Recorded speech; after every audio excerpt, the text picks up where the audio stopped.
52வது சங்கீதத்தில் மனிதனை பார்க்காம அவன் ஆவியை சோதித்து அறிவக்கூடிய பலன் வேண்டும். அதனால் இந்த மனைவியோ கணவனோ யார் பிசாசுக்கு அதிகமாக இடம் கொடுக்குறாங்களோ, யார் பரிசுத்தாவியில் நிரப்பப்படுகிறாங்களோ அவங்களை அதிகமாய் தாக்குவார்கள். இல்லையோ என்ன சொன்னேன்? ரொம்ப இது நீ இப்போ ஸ்கூலில் படிக்கிற ஞானங்கள் வேறு, இது தேவ ஞானம் என்பது வேறு. அந்த ஞானத்தையே நீ இங்கேருந்து தான் பெறணும், பரிசுத்தாவின் மூலமாக தான் பெற முடியும். அதனால் நல்லா கேட்டுக்கிடுங்க, இயேசுவின் நாமத்தினாலே அந்த மனைவிக்குள்ளே இருக்கிற பரிசுத்தாவியோ அசுத்தாவியோ அல்லையா ஒரு அசுத்தாவி தாக்கும் பொழுது அவர்களை விட பலசாலியாக ஆவிக்குரிய இருக்கிறவர்களை அதிகமாய் தாக்கும்.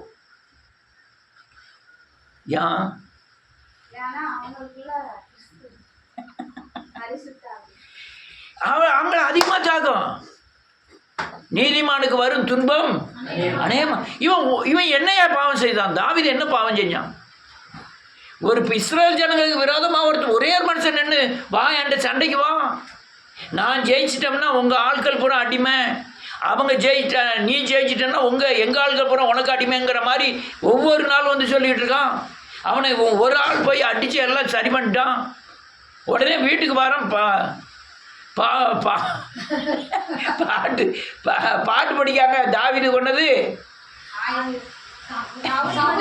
சவுல் கொன்றது 1000, தாவீது கொன்றது 10000 பாட்டு படிக்காங்க. இது உண்மை தானே? வேலை செஞ்சுருக்கான், அதுக்கு உண்டான புகழ்ச்சி கிடைக்கி. ஆனால் சவுலுக்கு தாவீது மேலே பயங்கர கோவம் வந்துட்டு, நம்ம ராஜாவாக இருக்கான், இவன் ஒரு ஆட்டு மேய்க்கிறவன், அவன் என்னமோ ஒரே மனுஷனை கொன்னதுனால அவனை புகழ்ந்து பேசுறாங்க, அதனால் கொல்லுவான். கொல்லதுக்கு முதல்ல திட்டப்பட்டது என்ன தெரியுமா? தான் மகளே கட்டி கொடுத்துடணும்னா. அவன் சொல்லியிருக்கான், அந்த கோலியாத்தை கொண்டா அவன் என் மகளை கட்டி தரமிட்டான். கட்டி தரமிட்டு மூத்தவளை சொல்லிவிட்டு நீ கட்டணும்னா ஒரு 200 பேரை கொண்டுட்டு வாங்க எதிரிகிட்ட போய். இவன் 200 பேரை கொண்டுட்டு வந்து நிற்கான். மகளை கட்டி கொடுத்துட்டான். அதுக்கப்புறம் ஓடிக்கிட்டே இருக்கான். அதில் நடந்த கதை தான் இது. அவன் மனிதனுக்குள்ளே இருக்கிற ஆவியின் தன்மையை கண்டுபிடித்து தேவ சமூகத்தில் கொண்டு போய் வச்சு, ஆண்டவரே இந்த அல்லலியா பொல்லாத ஆவியின் கிரியைகள் இப்படி, நான் இது ஆவிக்குரிய தன்மையில் சொல்லிகிட்டு இருக்கேன். அப்போ நம்ம வீடுகளில் கணவனோ மனைவியோ பிள்ளைகளோ யாரோ ஒரு மனுஷன் மூலமாய் வருகிற யுத்தத்தை மனுஷர் பார்க்கிற விதமாய் பாராமல் ஆண்டவர் பார்க்கிற விதமாய் என்ன செய்யணும்? பார்க்கணும். பார்க்கறதுக்கு என்ன செய்யணும்னா, நீங்கள் தேவ சமூகத்தில் போகணும். தேவ சமூகத்தில் போய் ஜெபம் பண்ணி வேதத்தை வாசித்து அது என்ன ஆவின்னு கண்டுபிடிக்க தெரிய வேண்டும். அல்லேலூயா. அந்த ஆவிக்கு மேலே உங்களுக்குள்ள பரிசுத்தம் இருந்தால் தான் அந்த ஆவியை நீங்கள் துரத்த முடியும் அல்லது மேற்கொள்ள முடியும். அந்த ஆவியோட உங்களுக்கு பாவம் கூட இருந்ததுன்னா உங்களை அது மேற்கொள்ளும். என்னமா சொன்னேன்? இல்லை, உங்கள்கிட்ட அசுத்தாவி இருந்ததுன்னா அது மேற்கொள்ளும். உங்கள்கிட்ட பரிசுத்தாவி இருந்ததுன்னா அல்லேலூயா நீ அதை ஜெயிப்பீர்கள். அல்லேலூயா. பரிசுத்தாவியின் தன்மையை போகிறது நீங்கள் அங்கே போனோம். மனுஷனை சார்ந்து வாழ்தல், மனுஷனை நம்புவது, மனுஷனை பின்தொடர்வது, மனுஷ யோசனையை கேட்பது எல்லாமே நமக்கு கண்ணியை வருவிக்கும். அல்லேலூயா. கண்ணியை வாசிப்போம். முதல் வசனம்.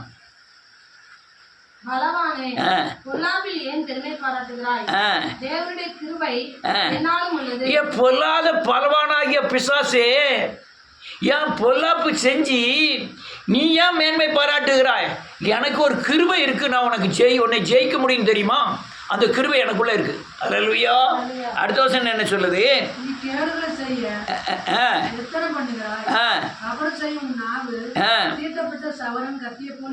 இதெல்லாம் பிசாசினுடைய கூர்மையான ஆயுதங்கள். ஆமென்.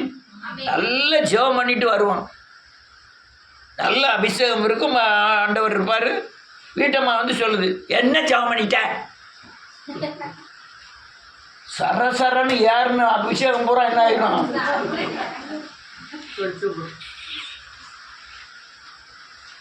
அப்படிதான் இங்க அவன் என்ன சொல்றான், நீ கேடுகளை செய்ய எத்தனை பண்ணுகிறாய், கபடு செய்யும் உன் நாவு தீட்டப்பட்ட சவரன் கத்தியை போல இருக்கிறது. கூர்மையான நாவினால ஒரு நிமிஷத்தில் ஆவியை அணைத்து போடுவார்கள். நீ அந்த பரிசுத்தாவியின் பலனை அல்லது ஆலோசனைகளை, அந்த அபிஷேகத்தை, அந்த மகிமை பெறுவதற்கு ரொம்ப கஷ்டம். ஆனால் இந்த சத்துரு யார் மூலமாகவோ, பிள்ளைகள் மூலமாகவோ, மனைவி மூலமாகவோ, கணவன் மூலமாக வந்து ஒரே வார்த்தையில சவரங்கத்தில சவரங்கத்தி எப்படி இருக்கும்? நம்ம வீட்டில் காய்கறி வெட்டு கத்திரிக்காய் கத்தி வச்சிருக்கலாம், அதை போய் லேசாக அப்படி சேவ் பண்ணி பாரு, சேவ் பண்ணாது.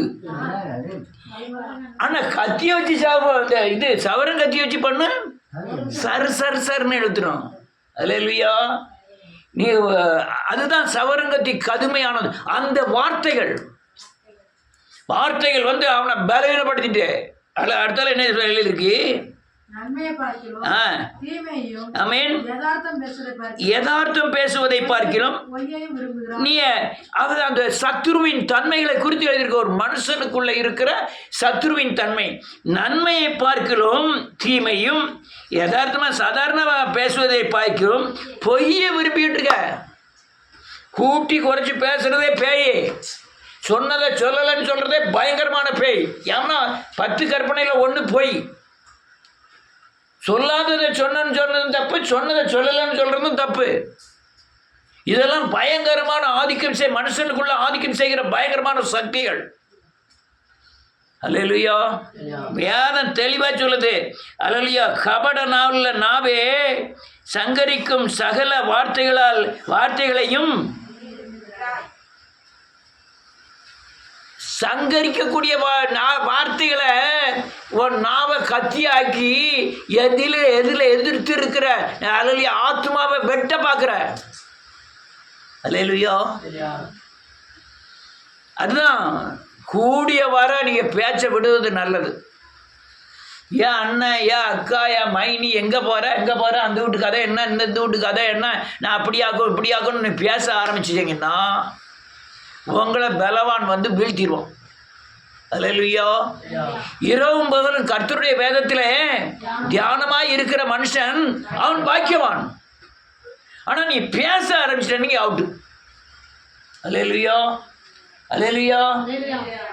எதை கேட்கிறோமோ சொல்லுங்க, அது நினைவில் எப்பொழுதும் இருக்கும்.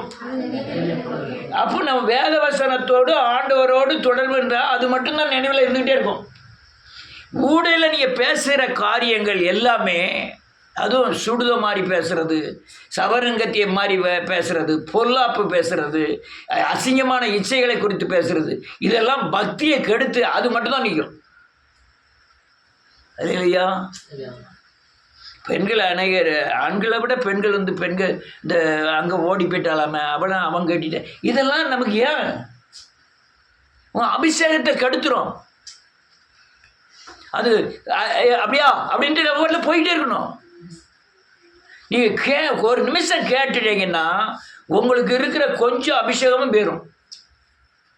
அது பொல்லாப்பு பண்ணுகிற பயங்கரமான சக்திகள். அல்லேலூயா.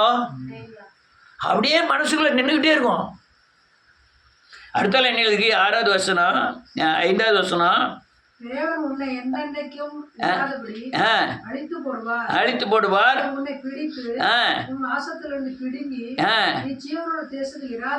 ஆமீன். இதுதான் ஜீவனுள்ள தேசம்னா என்ன, நான் சுருக்கமாக தான் முடிக்கிறேன். ஜீவனுள்ள தேசம்னா என்ன? இல்லை, நீங்கள் மனம் திரும்பி பாவமன்னிப்பை பெற்ற உடனே உங்களுக்குள்ள ஜீவன் வருகிறது. இந்த ஜீவனை பரிபூர்ணப்படும்படியாக இயேசுவை போல மாறிக்கிட்டே இருப்பீங்க.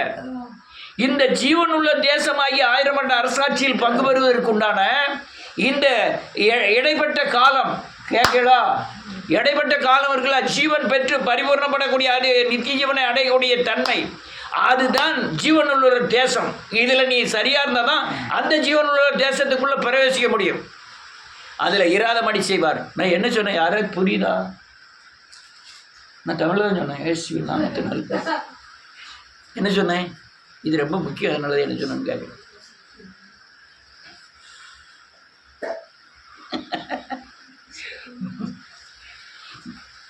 அதாவது ஜீவன் உள்ள ஒரு தேசம் என்பது நான் மனம் திரும்பினவுடன் பரிசுத்தாவியாகிய கிறிஸ்துவை பெறுகிறேன். அவரே ஜீவன். அவர் பரிபூர்ணப்பட்டாதான் நித்திய ஜீவனை அடைய முடியும். அந்த அந்த பரிபூர்ணப்படுவது என்பது இந்த ஜீவனாகிய கிறிஸ்துவை கொண்டு இயேசுவை அச்சு அடையாளமாய் தரித்து கொள்வது. அதுதான் ஜீவனுள்ளோர் தேசம். நாம் முதிர்ச்சி அடங்கி பரலோகத்தில் போய் 1000 வருட அரசாட்சியில் பங்கு பெறுவதும் ஜீவனுள்ளோர் தேசம். இது எப்படி ரெண்டும் ஜீவனுள்ளோர் தேசம்னா அங்கே உருவாக்கப்பட்டு இருக்கோம். ஜீவனுள்ளோர் தேசத்தில் நடக்கிறதுக்கு உண்டான உருவாக்குதல். அல்லேலூயா. இப்போ புரியுதா? மாட்டியில இதை புரிஞ்சுக்கிட்டா நல்லது. 100 வசனத்தை வாசிப்போம். 59 முதல் தலைப்பு. கொல்லுவதற்காக ஏவலாட்களை அனுப்பின போது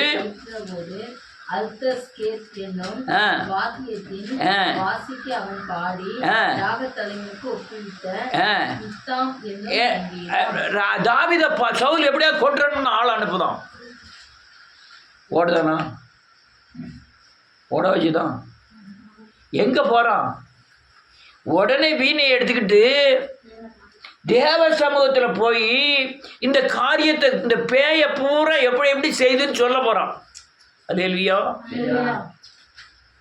நம்ம வீட்டில் பிரச்சனைன்னு வந்துட்டுனா பேயின் தன்மையை தேவ சமூகத்தில் வைக்க நீங்கள் கற்றுக்கொள்ள வேண்டும். அல்லேலூயா. அவ சரியில்லை, இது இல்லை. பொல்லாப்பை கொண்டு வருகிற பேய், பொய்யை கொண்டு வருகிற, சவரங்கட்டி மாலி பேசுகிற பேய், அல்லேலூயா, கோபம் ஊட்டுகிற பேய். இந்த பேய் நல்லா சொல்றியா?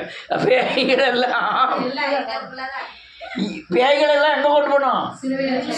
இயேசு பாதத்தில் கொண்டு போய் வச்சு ஜெபிக்கணும். அல்லேலூயா. அவன் அதான் செய்தான். இதுக்கு கீழே பூரா பேயின் தன்மை எப்படி இருக்குங்கிறத தேவ சமூகத்தில் போய் ஜெபிக்கான். நம்மளுக்கு அவ்வளவு தூரம் புரியாது. புரிஞ்ச அளவுக்காக என்ன செய்யணும்?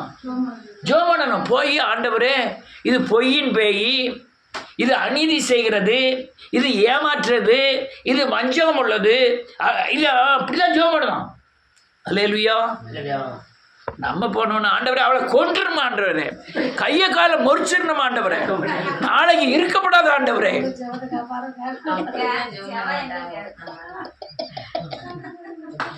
எத்தனை பேர் ஜெபம் பண்ணுவாங்க தெரியுமா? யார் யார் பண்றாங்கன்னு தெரியும், எப்பப்ப பண்ணுவீங்கன்னு எனக்கு தெரியும். கொஞ்சம் டீசெண்டா என்ன சொல்லுவீங்க? ஆண்டவரே எடுத்துக்கிடுங்க, ஆண்டவரே கொன்றுங்கன்னு சொல்றதும் எடுத்துக்கிடுங்கன்னு சொல்றதும். நம்ம அப்படி ஜெபம் பண்ண மாட்டோமா? முதல்ல நல்லா இருக்கும்போது நல்லா இருக்கு, கொஞ்சம் பெசனை கோபம் போடாம அப்படி ஏதாவது நஷ்டம் கஷ்டம் பட்டுட்டாங்கன்னா டேரெக்டாக மேலே தான் அனுப்புறது. ஆண்டவரே எடுத்துக்கிடுங்க, ஆண்டவரே. இவன் பேயை பற்றி சொல்லுதான் பாருங்க. அடுத்தால வாசிப்போம். 1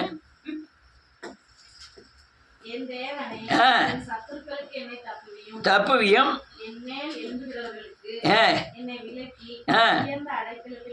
முதல்ல சத்ருவை பத்தி சொல்றான். சத்ரு எப்படி இருக்கு?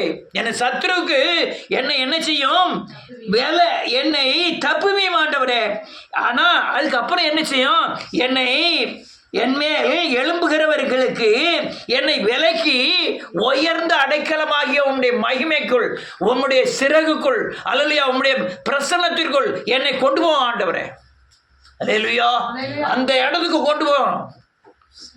அல்லேலூயா. இதெல்லாம் உயர்ந்த ஜெபங்கள், நம்ம போதனையே உயர்ந்த போதனைகள். இது எப்படி புரிஞ்சுக்கிட்டீங்கன்னு தெரியல. 2வது வசனம்.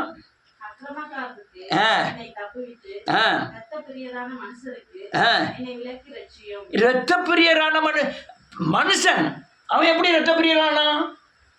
உள்ள பேய் வந்ததுனால தான் அவன் என்ன ஆயிட்டான்? ரத்த பிரியர்னா என்ன? ரத்தத்தை குடிக்க. ரத்தம்னா என்ன? உயிர். ரத்தம் எதுல இருக்கு? உயிரை எடுக்கணும்னு வர்ற பிசாசு ரத்த பிரியன். வேதம் சொல்லுது, இரத்த பிரியனான மனுஷனுக்கு என்னை வேலைக்கு என்னை ரட்சிய மாட்டவரே. அவள் ஜெபம் பாருங்க. அடுத்தால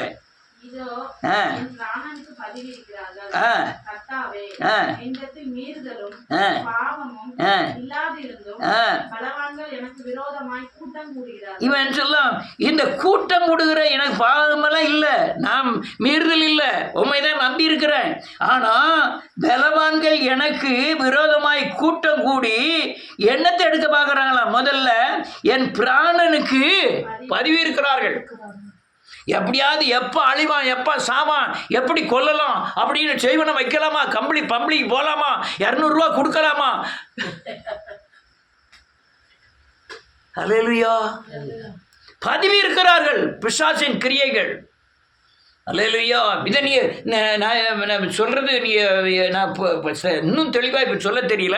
ஆனால் நீங்கள் மனுஷனுக்குள்ளே இருக்கிற சக்தியை கண்டுபிடித்து அதை தேவ சமூகத்தில் கொண்டு போய் ஜெபித்தால்தான் உங்களுக்கு சரியான பாதுகாப்பு கிடைக்கும். இல்லைன்னா நீங்கள் மனுஷனே பார்த்துக்கிட்டு இருப்பீங்க. அல்லேலூயா. மனுஷனுக்கு உள்ளே இருக்கிற சக்திகளை புரிந்து கொள்ளக்கூடிய தேவ பலன் வேண்டும். இவன் அழகா ஒவ்வொரு ஆலயம் புட்டு வைக்கான். இவன் அல்லது ரத்தப்பிரியன், இவன் பிராணன் வாங்க தேடுகிறான், இவன் பொல்லாப்பு செய்ய தேடுகிறான், இவன் வஞ்சிக்க தேடுகிறான். இதெல்லாம் கரெக்டாக கண்டுபிடிக்கும். ஆனால் கண்டுபிடிக்கிறதுக்கு ஒரு வழி உண்டு. என்னன்னா தெரியுமா? என்கிட்ட பாவமும் அக்கிரமும் இல்லை. அதனால தான் நான் என்ன செய்றேன்? கண்டுபிடிக்க. நீங்க பிசாசை வச்சுக்கிட்டே பிசாசை என்ன செய்ய முடியாது. பிசாசை நீங்க சிலுவையில் அரைஞ்சாதான் பிசாசின் கிரியைகளை என்ன செய்ய முடியும்? கண்டுபிடிக்க முடியும். அல்லேலூயா. சாரி, இங்கே கரண்ட் இல்லை. ரைட் இடத்துல சரி. என்னிடத்தில் அக்கிரமம் இல்லாதிருந்து ஓடி திரிந்து யுத்தத்துக்கு ஆகிறார்கள். எனக்கு துணை செய்ய விழித்து என்னை நோக்கி பாரு. அழகா சொல்லலாம், என்னை ஓடி தெரிந்து உடனே யுத்தம் பண்ணதான். ஆனா என்கிட்ட பாவம் இல்லை, நான் தேவனை. ஆனா பாவம் இல்லைன்னு நம்ம சொல்ல முடியாது. அதனாலதான் இந்த யுத்தம் நடந்துகிட்டே இருக்கு. நமக்கு ஒவ்வொரு நாளும் யுத்தம் நடந்துகிட்டே இருக்கு. பக்கத்து வீட்டுக்காரி மூலமா ஏன் யுத்தம் வந்தது? நமக்குள்ள இருக்கிற சக்தி, ஒரு சக்தியை அவனை இழுக்கு. நீங்க புரிஞ்சுக்கிட்டீங்கன்னா, தேவ சமூகத்தில் வச்சுக்கிட்டீங்கன்னா உங்களுக்கு பாதுகாப்பு வந்துடும். அல்லேலூயா. ஒவ்வொரு சக்திகளும் கொடிதானது. யார் வாழ்க்கை யாருக்கு பிடிக்கிறது பற்றியெல்லாம் கிடையாது. யார் மனுஷனுக்கு விரோதமானவன். சும்மாதான் மாமன் மச்சான் அந்த ஜாதி இந்த ஜாதி எல்லாம் கொல்லதான் பார்க்கும்.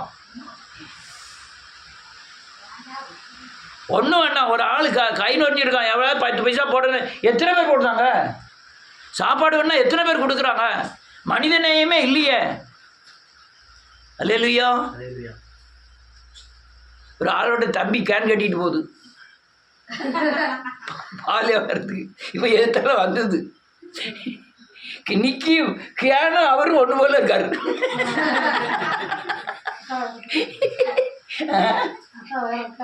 கேனும் அவ்வளோ வயிறு இருக்கு, அவளும் கேன் மேலே கையை போட்டு. அல்லேலூயா, அல்லேலூயா. நன்றியோடு கூட துதிக்கிறேன். இன்னொரு வசனத்தை வாசிப்போம். யாராவது நன்றி இயேசுவின் நாமத்தினாலே. சங்கீதத்தின் புத்தகம் 17வது அதிகாரம் 14-15. மனுஷனுடைய கைக்கும் இம்மையில் தங்கள் பங்கை பெற்றிருக்கிற உலக மக்களின் கைக்கும் உம்முடைய கரத்தினால் என்னை தப்புவியும். ஒரு நிமிஷம். மனுஷனுடைய கைக்கும் உலக மக்களுடைய கைக்கும் என்னை தப்புவியும். அவன் தான் விரோதி. அவனை அன்பு செலுத்தணும். ஆமீன். ஆனா விரோதி. மனுஷன் தேவனுடையவன். மனுஷனுக்குள்ள இருக்கிற பேய் தேவனுக்கு. அதை புரிஞ்சுக்கணும். நான் மனுஷனை நேசிக்கிறேன், பாவத்தை வெறுக்கிறேன். பாவம் எதனால் வந்தது? பேயினால் வந்தது. ஆனால் பேய் கிரியின் பாவமாகிய இந்த கிரியின் மூலமாக தான் என்னை தாக்க பார்க்கிறான். அவன் பாவம் செய்கிறான், அவனுக்குள்ள பேய்க்கு இடம் கொடுக்குறான், அந்த பேய் வந்து என்னை தாக்குகிறது. ஆனால் மனுஷன் தேவனுடையவன். முஸ்லிமாருடையவன், யூத மதத்தவர்கள் யாருடையவர்கள்? இயேசுவை எதிர்க்கிறவங்க எல்லாமே தேவன். மனுஷனா பிறந்தவன் பூரா பேருக்கும் இயேசு கிறிஸ்து செஞ்சிருக்காரு, மரித்திருக்கிறான். அதனால அவன் என்ன எழுதுறாரு?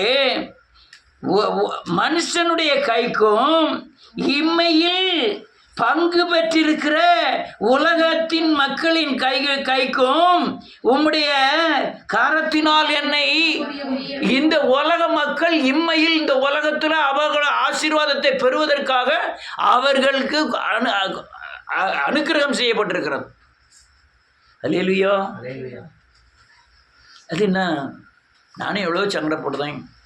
ஒரு 2 சென்ட் வாங்கி ஒரு 4 செவரு அடைச்சி அல்லேலூயா போடலான்னு பார்த்தா அங்கே வழியே இருக்க மாட்டேங்குது. அல்லேலூயா.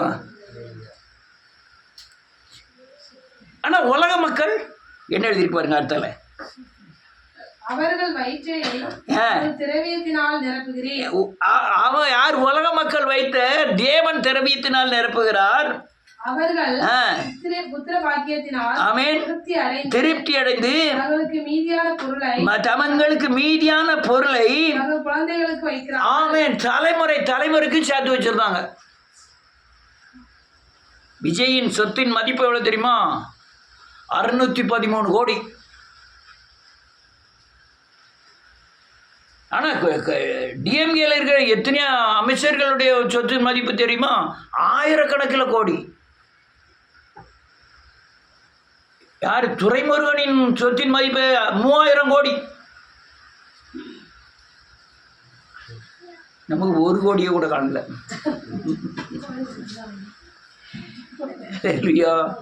இந்த உலக மக்களுக்கு அப்படி வந்து சேர்ந்துருது. ஒவ்வொருத்தர் சிங் நாடார் தமிழ்நாட்டிலேயே பெரிய இந்தியாவிலே பெரிய கோடீஸ்வரன் நாடார். சிங் நாடார், சீவ் நாடார்னு வரும். பெரிய கோடீஸ்வரன். ஒன்றும் வேண்டாம், பிரதமர் விடிய கால சாப்பாடு இங்கே சாப்பிட்றாரு, மத்தியான சாப்பாடு லண்டனில் சாப்பிட்றாரு, நைட் சாப்பாடு ஆஸ்திரேலியாவில் சாப்பிட்றாரு, சாயங்காலம் நைட்டுக்கு இங்கே வந்துருக்காரு.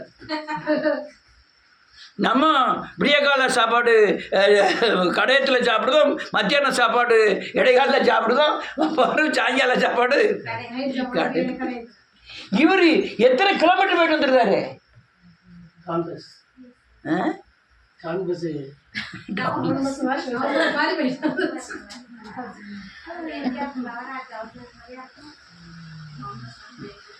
எனக்கு டவுன் பஸ்ஸில் டவுன் பஸ்ஸில் நான் பார்த்தேன்னு சொன்ன மாதிரியே நினச்சிட்டேன்.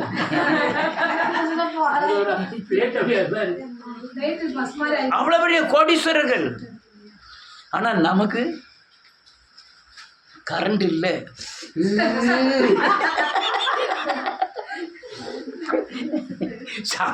சாம்பார் வைக்கல, வெறும் கூட்டாச்சாறு.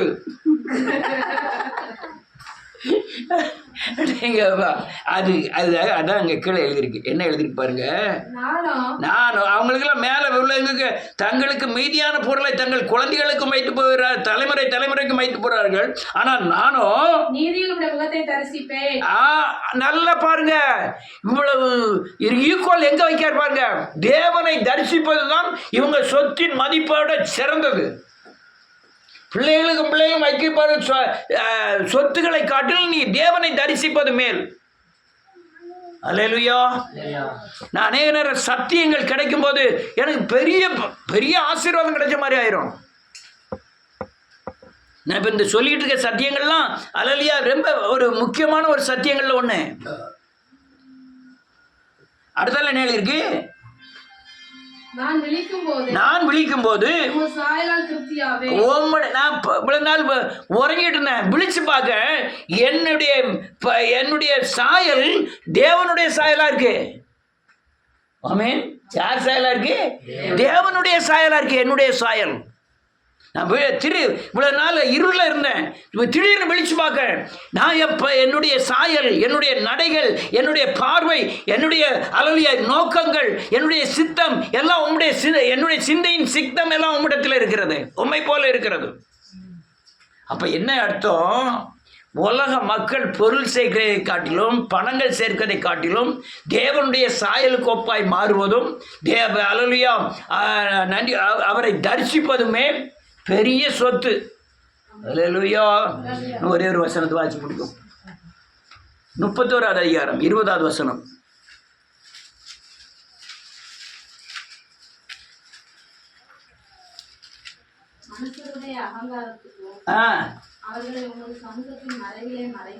மனுஷருடைய அகங்காரத்துக்கும் அவர்களை சமூகத்தில் மறைத்து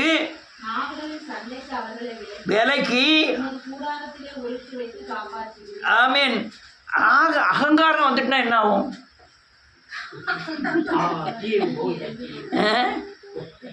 தட்டு தடின்னு விழும்,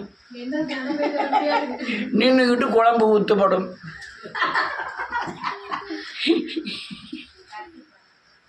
தட்டு பறக்கும்.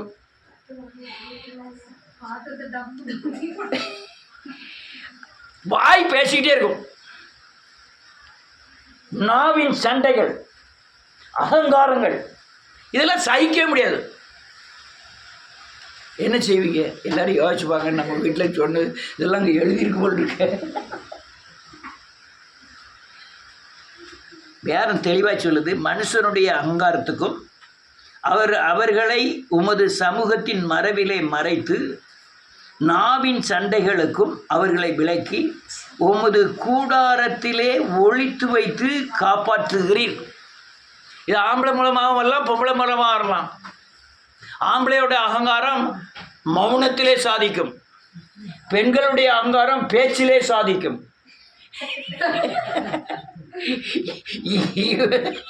பேசி பேசி பேசி சத்தான் அவன். அல்லேலூயா.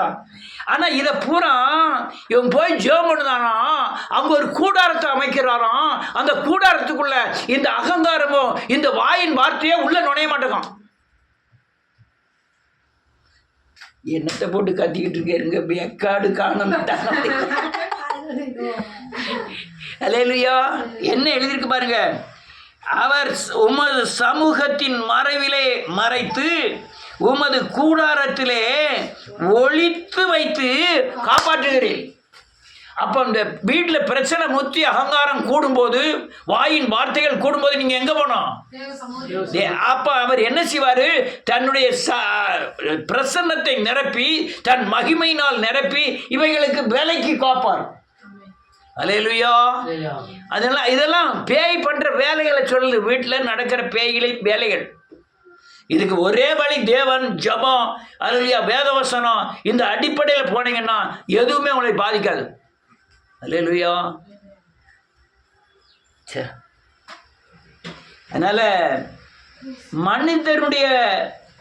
மனிதனுடைய கையில் இருந்து தப்புவதற்கு ஒரே வழி தேவ சமூகம்.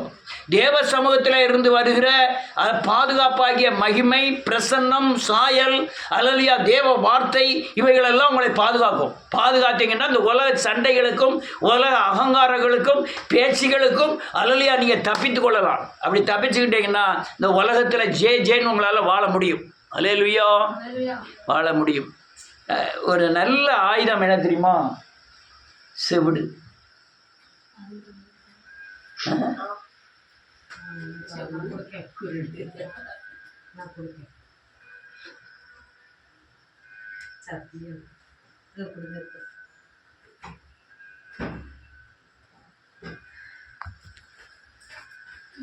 அல்லேலூயா. நல்லா காணுங்க, இதுதான் காரியம். ஆனால் இந்த பேய்க்கு இடம் கொடுத்துக்கிட்டே இருக்கவங்க ரொம்ப சங்கடம். நீங்கள் எதுலனாலும் மோதலாம், கண்மலையோடு மோதக்கூடாது. எதுனாலும் மோதலாம், பிரசனத்தோடு மோதக்கூடாது. எதுலனாலும் மோதலாம், தேவ மகிமையில் உங்களால் மோதக்கூடாது. அப்படி மோதினா என்னாகும்? பிசாசு சாகுதா இல்லையோ, சரீரம் பாதிக்கப்படும். ஆமென். இதெல்லாம் காரியங்கள். ஒன்று அதாவது காந்தி சிலையை வைக்கிற இடத்துலலாம் ஒரு 3 குரங்கு சிலை வைப்பாங்க. எல்லா இடத்துலையும் வைக்கல, ஒரு சில இடத்துல வச்சுருக்காங்க. இப்போ காந்தி சிலையை வைக்கக்கூடாதுன்னு பிஜேபியெலாம் முடிவு பண்ணிட்டான். இருக்கிற சிலையெல்லாம் எடுங்கிற மாதிரி ஆகிட்டான். எங்கள் பாராளுமன்றத்திலே காந்தி ஃபோட்டோவே எடுக்கக்கூடிய அளவில் இருக்குது. காந்தி பக்கத்தில் 3 சிலை, என்ன சிலை? குரங்கு சிலை ஒன்று, கண்ணை பொத்து. என்ன அர்த்தம்? பார்க்காதே, கேட்காதே, பேசாதே, தப்பிச்சிடலாம்.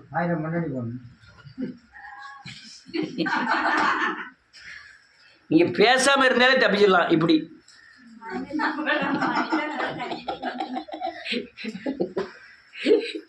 பார்க்காம இருந்தாலே தப்பிச்சிடலாம். ஒரு தடவை பார்க்கறது எதாச்சு, 2வது தடவை பார்த்தீங்கன்னா அது பாவம். அல்லேலூயா. அப்படிதான். நீங்கள் கேட்காம இருந்தால், வாய் பேசாமல் இருந்தால், பார்க்காம இருந்தால் தப்பிச்சிடலாம். இல்லைன்னா பிசாசோட்டு மோதுறதை விட்டுருங்க. வீடுகளில் நடக்கிற உங்களுடைய பலன் ரொம்ப குறையும். எவ்வளோ தூரம் மோதுறீங்களோ அவ்வளோ தூரம் உங்கள் பலன் குறையும். கோலியாத்தோடு போய் மோதுறான் தாவீது, அது பேய் தான். அவன் டேரெக்டாக போய் அவனும் கம்பி எடுத்து இவனும் பட்டயத்தை எடுத்துலாம் மோதலை. நீ பட்டயத்தோடு வர, பட்டயத்தோடு மீட்டியோடு ரசிக்கிறவர் அல்ல. அவர் சொன்ன ஆலோசனையின்படி அவன் செய்யிச்சான். அதே மாதிரி தான் நீங்கள் பேயோட மோதனுங்கிற மாதிரி நினச்சிடவே செய்யாதீங்க, அது உங்களை காயப்படுத்தும். அதனால் சாந்தம், தாழ்மை, பரிசுத்தம், நீதி இவைகளெல்லாம் தான் உங்களுக்கு சரியான ஆயுதமாய் மாறும். அதனால் கர்த்தர் உங்களை பெரிய காரியங்களை செய்வாராக. எல்லாரும் எழுந்து நிற்போம்.